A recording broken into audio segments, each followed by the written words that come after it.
From the bridge of a British warship, General Charles de Gaulle watches with excitement as the fog-shrouded outline of the West African city of Dakar emerges from the Atlantic mist.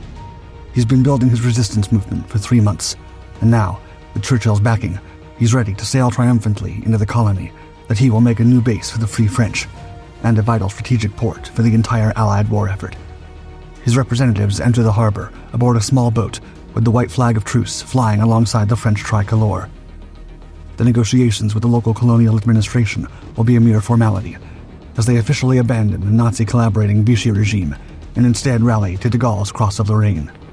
But as the boat approaches the shore, the calm tropical morning is suddenly shattered by the crack of rifle fire. The color drains from de Gaulle's cheeks. Before the French can take on the Germans, they'll have to fight themselves. France's humiliating surrender in June 1940 would leave the country divided, in more ways than one. The armistice signed at Compagnie stipulated that Nazi Germany would occupy northern France and the entire Atlantic coast, while from the spa town of Vichy, a new, officially neutral but collaborationist regime led by Marshal Philippe Pétain would govern the southern free zone, as well as the vast French Empire. Yet not everyone was willing to accept the new order. A handful of French military personnel had escaped to Britain, determined to continue the fight against Hitler and get their country back. Among them was a relatively obscure general named Charles de Gaulle. Upon arrival in Britain, he'd stepped into the BBC's London studios to deliver a broadcast in which he defiantly declared, quote, "France has lost a battle, but France has not lost the war." However, few Frenchmen heard the broadcast, and fewer still were inspired to join his embryonic Free French movement. The Vichy government dismissed de Gaulle as an insignificant officer playing politics, and British Prime Minister Winston Churchill was equally skeptical of his prospects of making any real difference. He had more pressing matters on his mind, most notably the fate of France's warships. Under the terms of the country's surrender, its navy, the second largest fleet in Europe after Britain's, remained under the control of the neutral Vichy government. But while Germany had solemnly declared it had no intention of seizing these vessels, for Churchill, such promises from Hitler meant nothing. He'd gone back on his word too many times before. The British Prime Minister was deeply concerned that if the German Kriegsmarine gained control of France's modern battleships and cruisers, the balance of naval power would shift decisively against Britain, potentially sealing her fate. On July 3rd, after attempts to convince the French to either continue fighting Hitler or turn their fleet over to Britain ended in failure, Churchill saw no choice but to order the destruction of several French warships at the Algerian port of Mers el-Kabir. The British fleet sank the battleship Britannia and caused major damage to her fellow battleships Dunkirk and Provence, as well as several smaller vessels.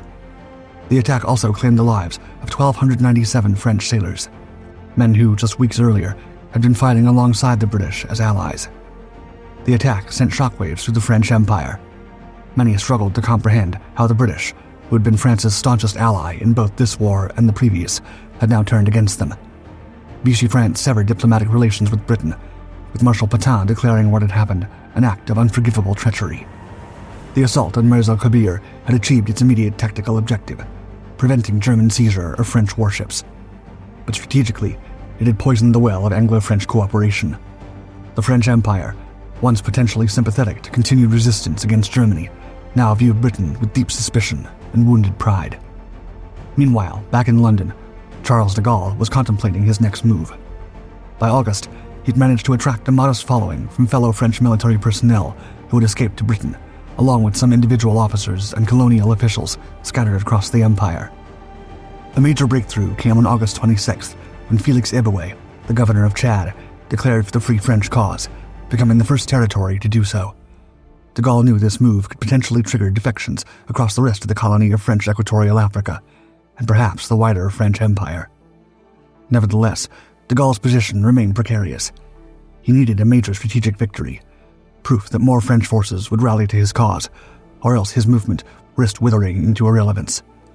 The British government, while supportive, was fighting for its own survival and couldn't indefinitely back a leader who commanded little more than moral authority and a single territory in Central Africa.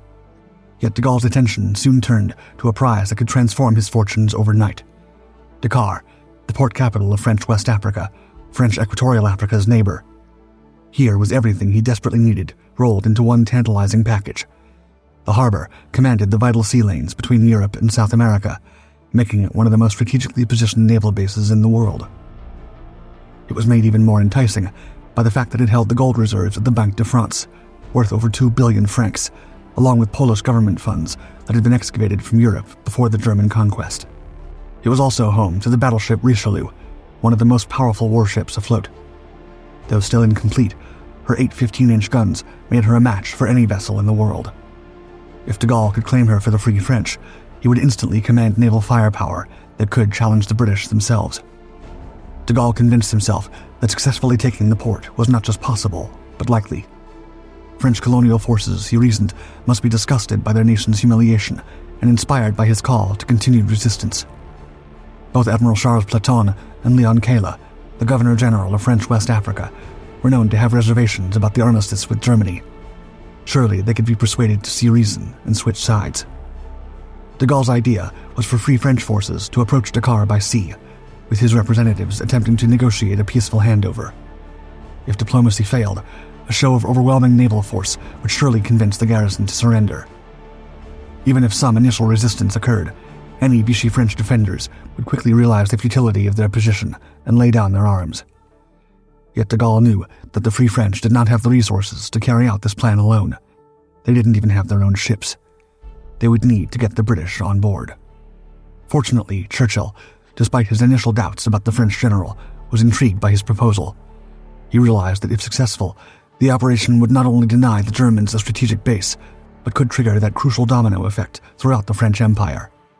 What's more, American opinion, crucial to Britain's long-term survival, would surely be impressed by such boldness, and may even help convince the United States to join the war. Though Britain was at the risk of invasion itself at the time, the Prime Minister authorized the allocation of 2 battleships, HMS Barham and HMS Resolution, an aircraft carrier, HMS Ark Royal, and supporting vessels for what was christened Operation Menace.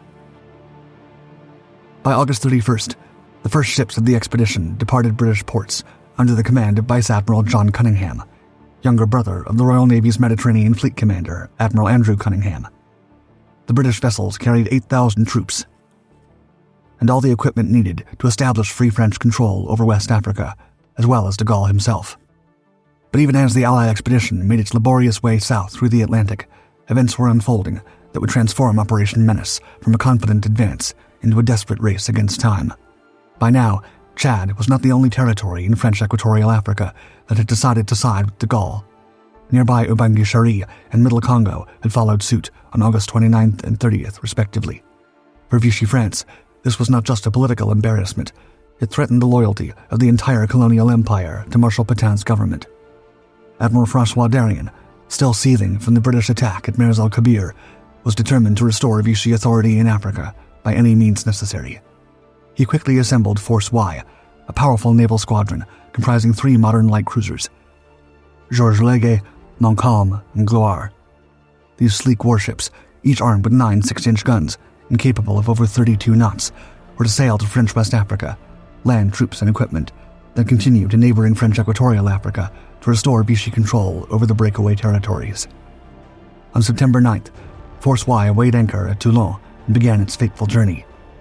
The 3 cruisers passed through the Strait of Gibraltar in the early hours of September 11th, their hulls cutting through the dark waters, undetected by British patrols. At Gibraltar's headquarters, Admiral Sir Dudley North was monitoring vessel movements through the strait, but he had received no warning about Operation Menace or instructions to intercept French warships. In one of the war's most consequential oversights, the cruisers slipped past what should have been an impenetrable British checkpoint. It wasn't until 4:30 p.m. that London realized the magnitude of this failure. Vice Admiral James Somerville, commanding Force H, based at Gibraltar, received urgent orders to pursue the French ships, but by then it was far too late. The cruisers were already refueling at Casablanca, preparing for the final leg of their journey to Dakar.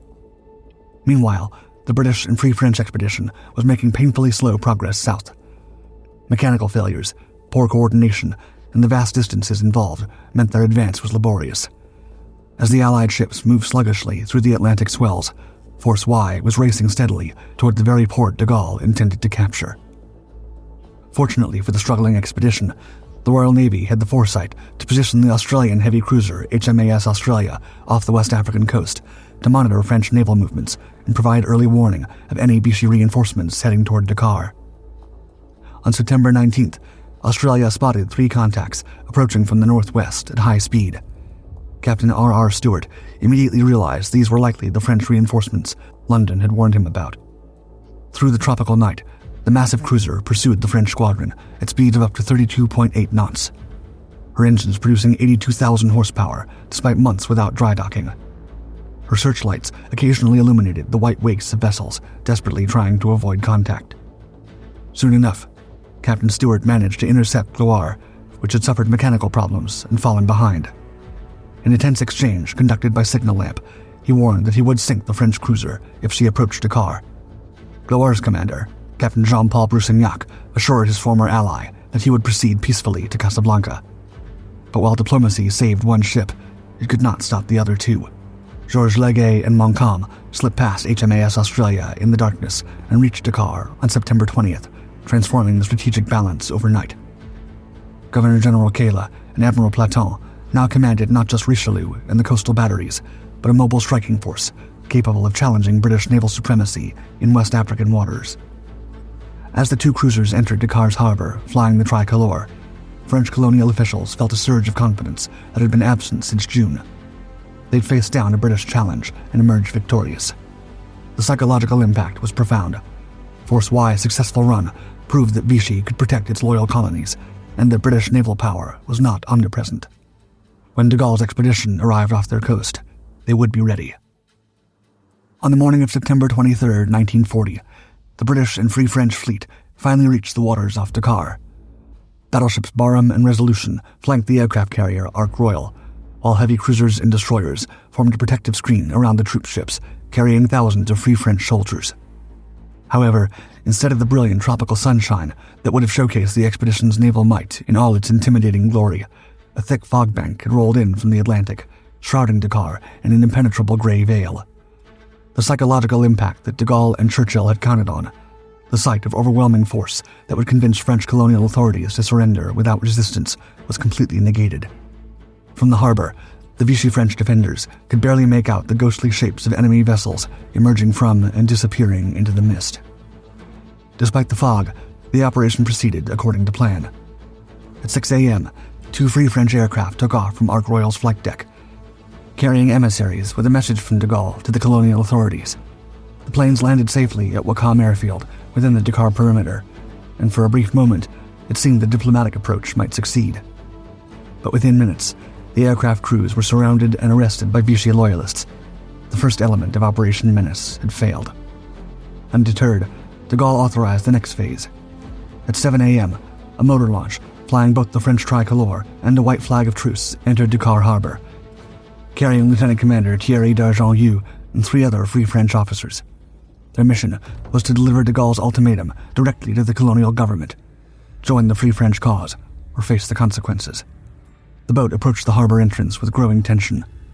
From the bridge of Richelieu, her commanding officer, Captain Paul Marzin, watched through his binoculars as the small craft drew closer. Just days before, his officers had been discussing the bitter legacy of Marz al-Kabir and the likelihood that the British would attempt something similar at Dakar. Now here they were. At 7:15 a.m., the harbor's silence was shattered by the crack of rifle fire. Shore batteries and machine gun posts opened up on the approaching launch, sending geysers of water erupting around the small vessel.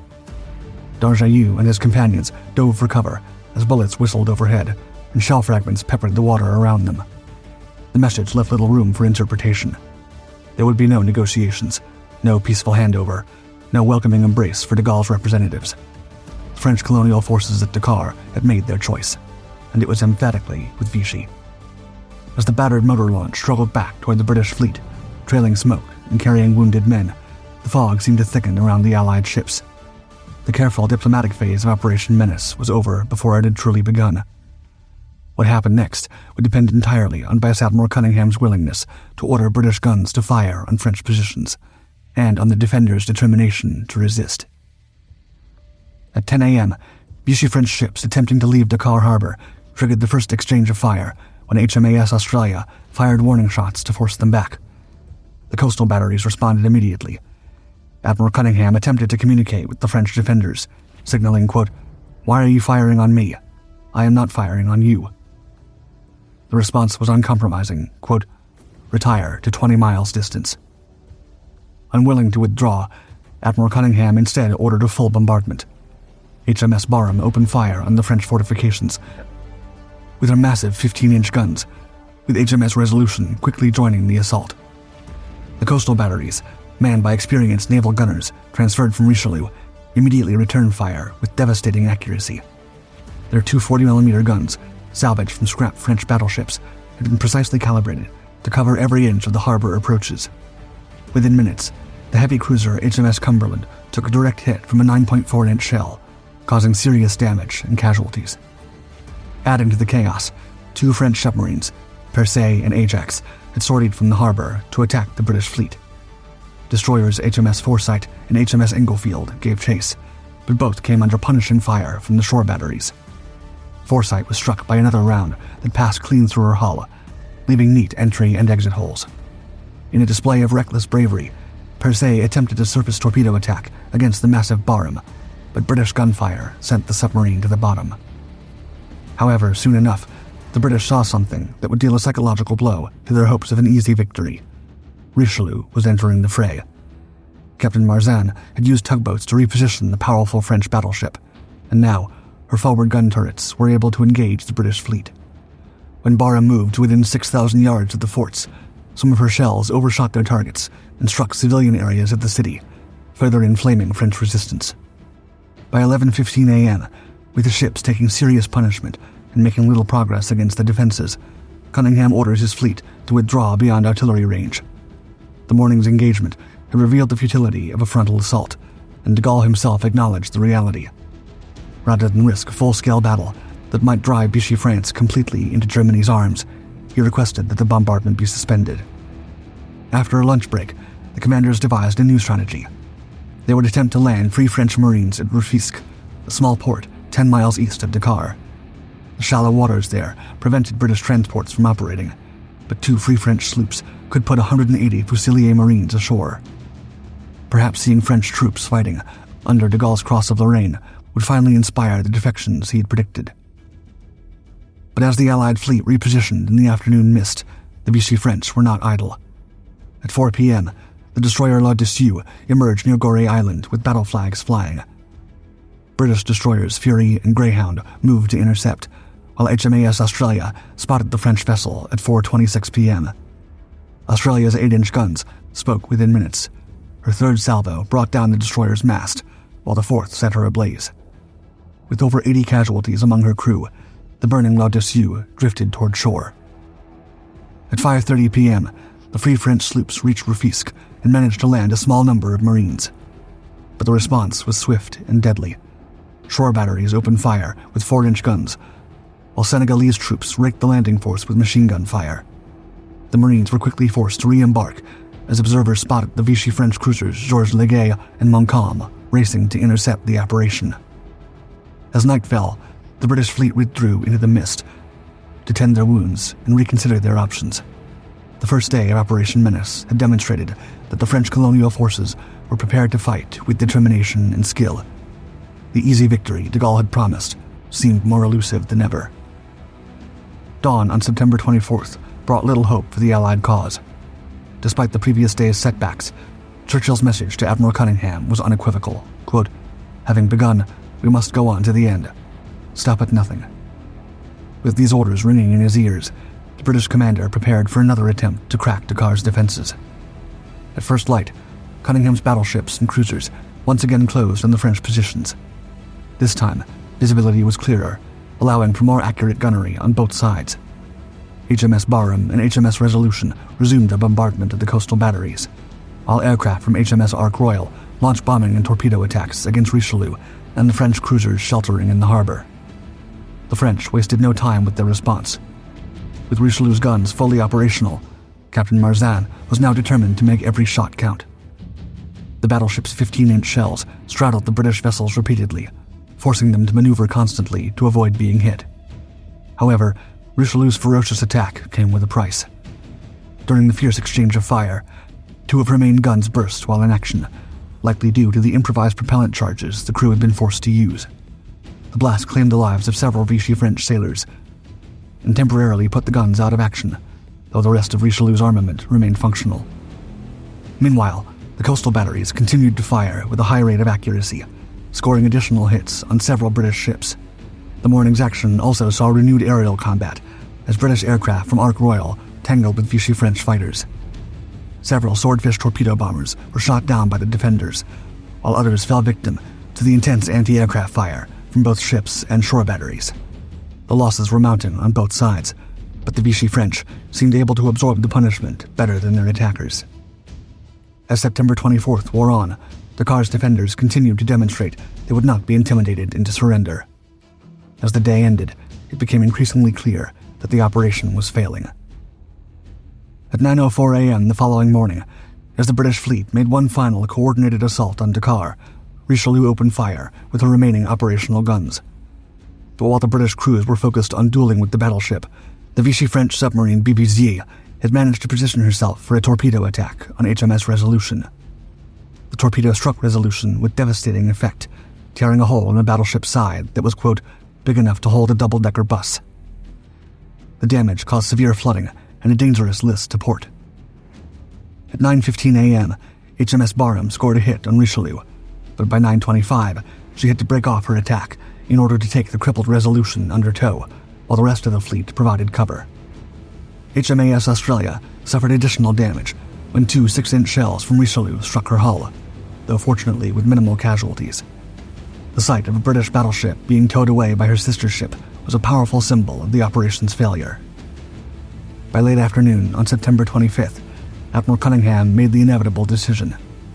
With Resolution barely afloat, his other ships damaged, ammunition running low, and no prospect of victory, he ordered the fleet to withdraw. Operation Menace was over, and it had ended in complete disaster. For de Gaulle, the impact was devastating.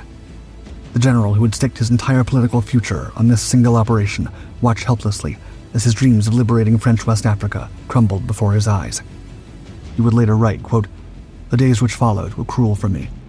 I went through what a man must feel when an earthquake shakes his house brutally, and he receives on his head the rain of tiles falling from the roof."